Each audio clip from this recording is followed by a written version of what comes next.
My name is Narcisco Massalina. You can call me Hawk. Most folks do. I've been building boats, fishing on these waters for a long, long time. I remember back in the early days, the bay was only a mud puddle. The Gulf was just a bubbling spring. The moon wasn't larger than a quarter, and there was no stars at all.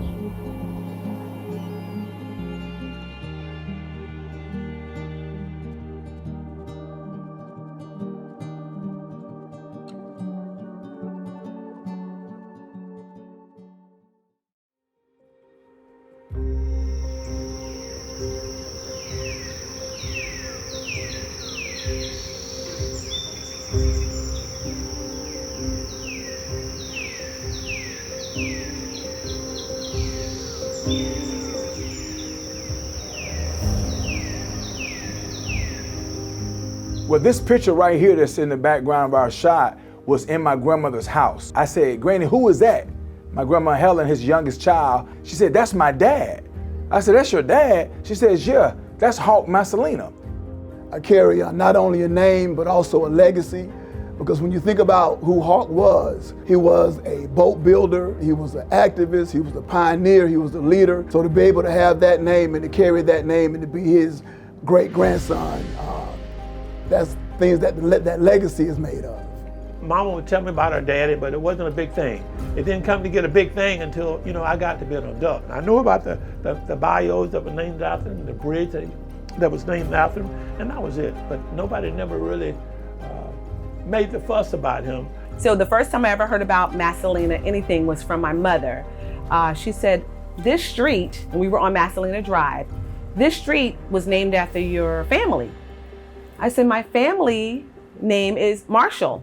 I want to know who was Hawk Massalina.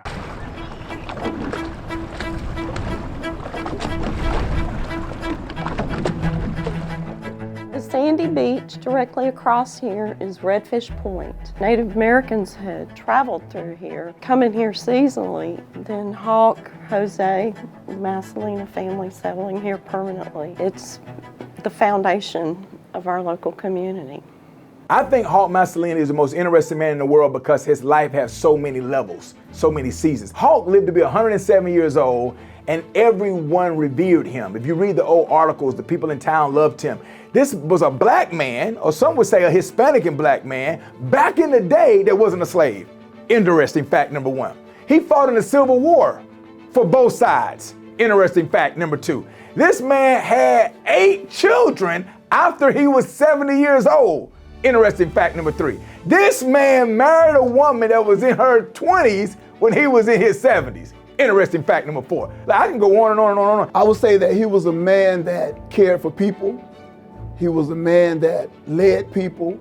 He was a man that put things together so families could survive. Jose, Hawk's father, was a Renaissance. This is where Hawk got all his skills, and all his boys. They learned all kinds of stuff.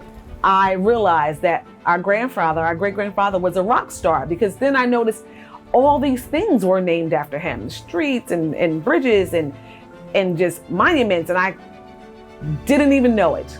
Right here under my own nose. Hawk taught my grandfather how to hunt the area, how to fish the area, how to read the tides and read the weather, and so that was their relationship together. He had all these interesting facts about him. He loved people, he helped people. He got his nickname because of his keen eyesight. He could see in the woods, he could see animals that no one else could see. He could look in the water that looked murky and muddy, but he could see a fish. And he would tell people that was on his excursions to throw your spearfish down right now. Throw your spear down right now, and there's a fish right there. He just was so interesting. And the more I read about him, it was like, wow, and he did that too, and he did that too, and he did that too, and he was funny. This is the guy that would throw the party on Friday and Saturday night, and then on Sunday morning he'll preach a sermon. This is the guy that built the school and the church and the community center that was all one building. He just was so interesting. If there was TikTok and social media back when Hawk was alive, he would go viral every single day. I wish we had Mr. Birch here to talk to you He died 96 years old very recently. He passed away, but he actually knew Hawk Massalina. And I was speaking at a breakfast, and I was in my late 20s, early 30s, and all these people are coming saying I did a good job. Good job, young man, good job. I'm saying, thank you, thank you, thank you. And then Ivory Birch says, good job, young man. I didn't know who Ivory Birch was. I had hosted a cotillion with his wife, but I didn't know him. He said, good job, young man. I said, thank you. And he wouldn't let my hand go. He said, you sound just like him. I said, what? He said, you sound just like him.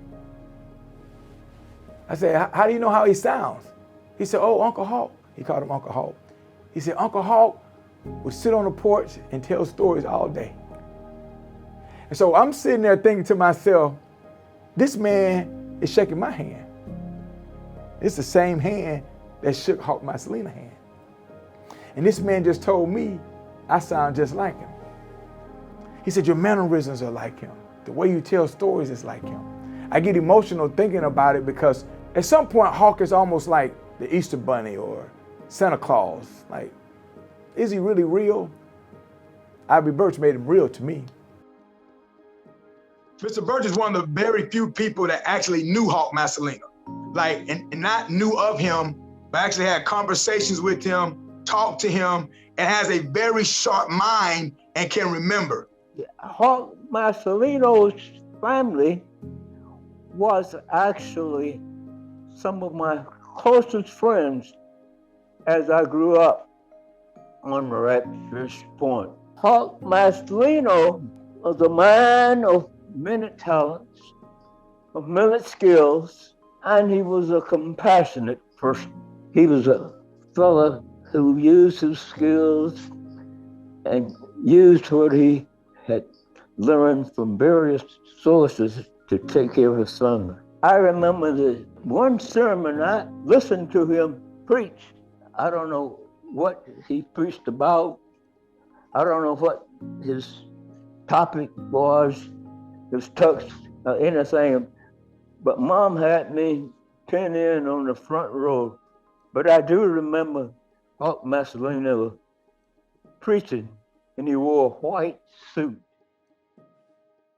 With all the things going on in our country today, Hawk was best friends with the man that was a different race than he was. George West is credited as the founding father of Panama City. 1887, George West comes here from Escanaba, Michigan.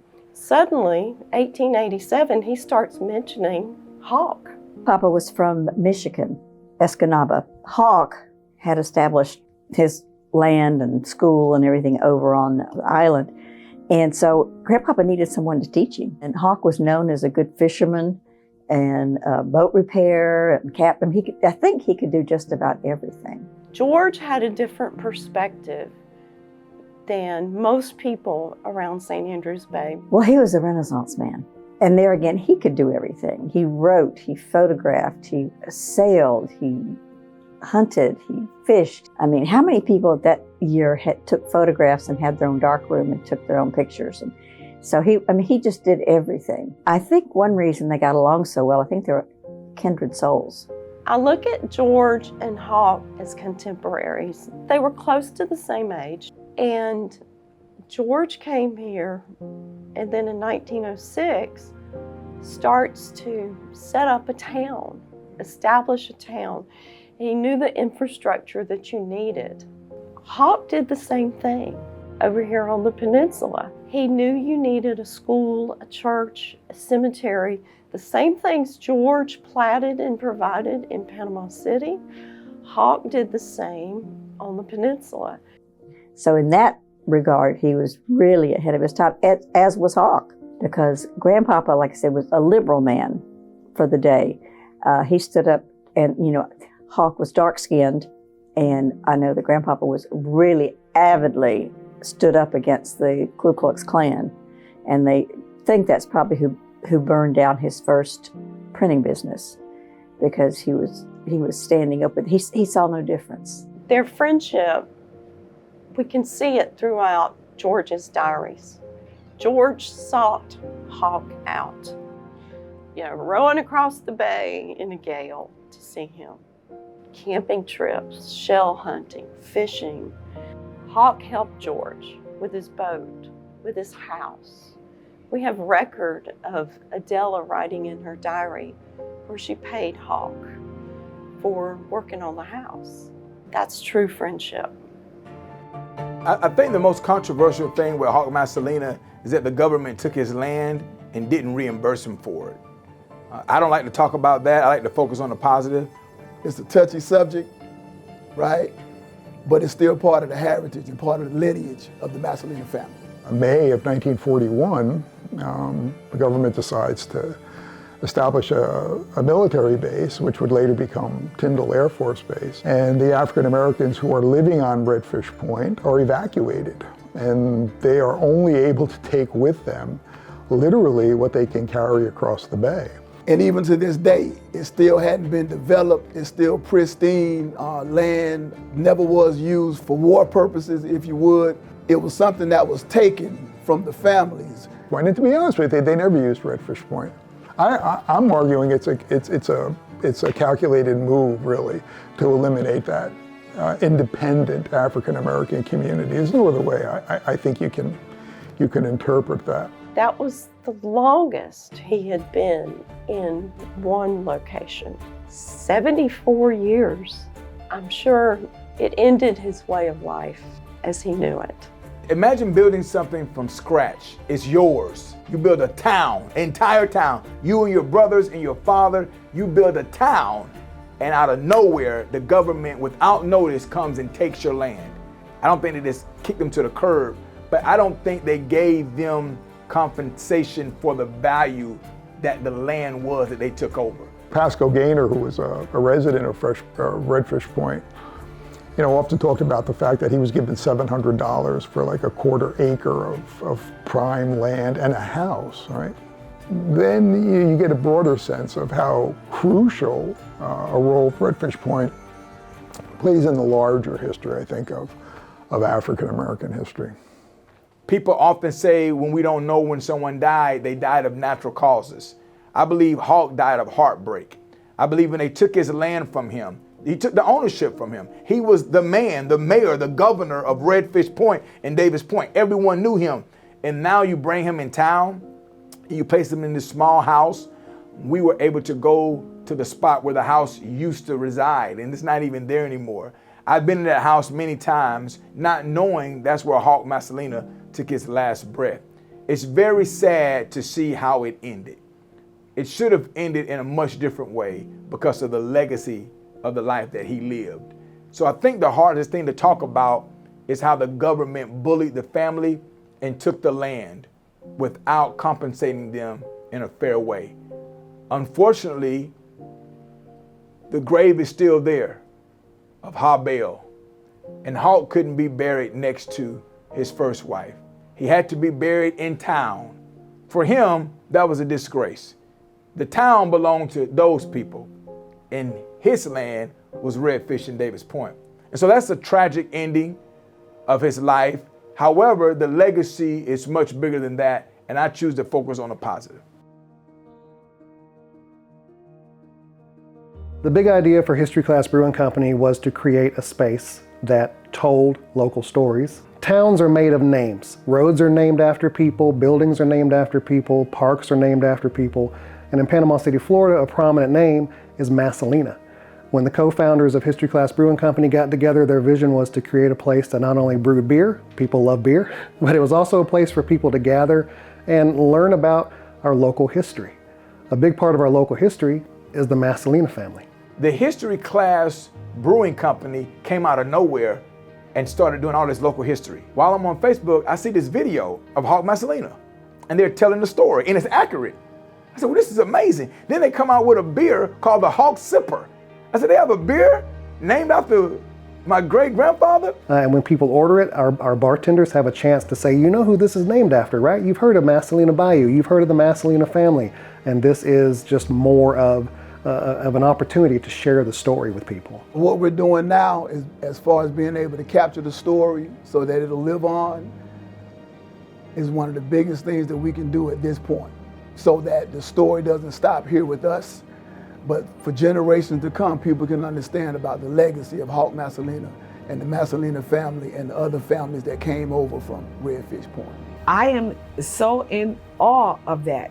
I bet he could not even imagine that would be his legacy.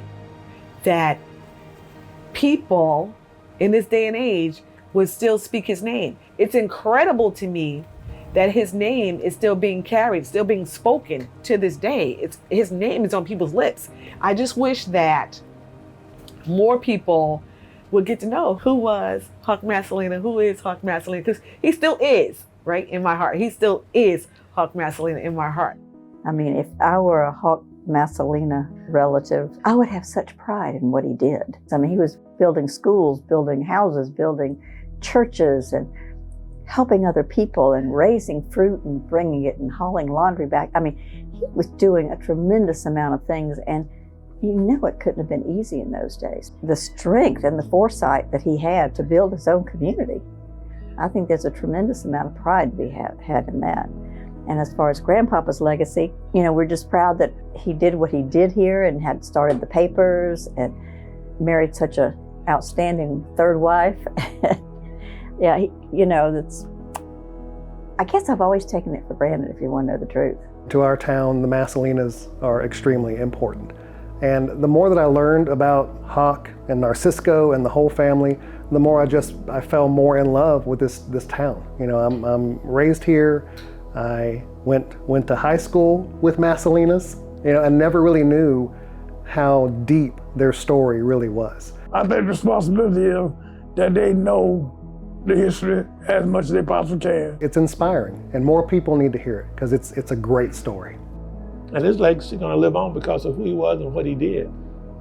And he had a very pleasing personality. He got along with everybody, black people, white people, green people, blue people, everybody. And that's why you hear so much about the Massalina name. I wrote this song about 12 years ago, I guess, around 2014 or 2015 or so. I live right off of Massalina Bayou, right on the hill overlooking Massalina Bayou and all. And I was always interested in the history of Massalina Bayou and the family Massalina in this area. Massalina, that's the name of the song.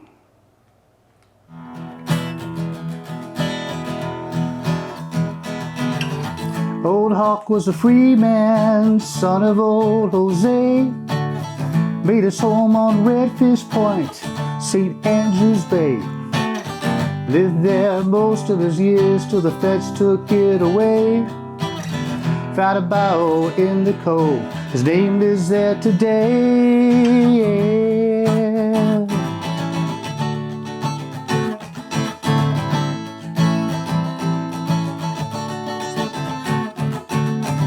Old Hawk built sturdy boats with a slow and steady hand. Sailed on the clear blue waters, landed on dry land. Fished till the sun went down, till he caught all he could stand. Danced beneath the moon and the stars, this is what he sang.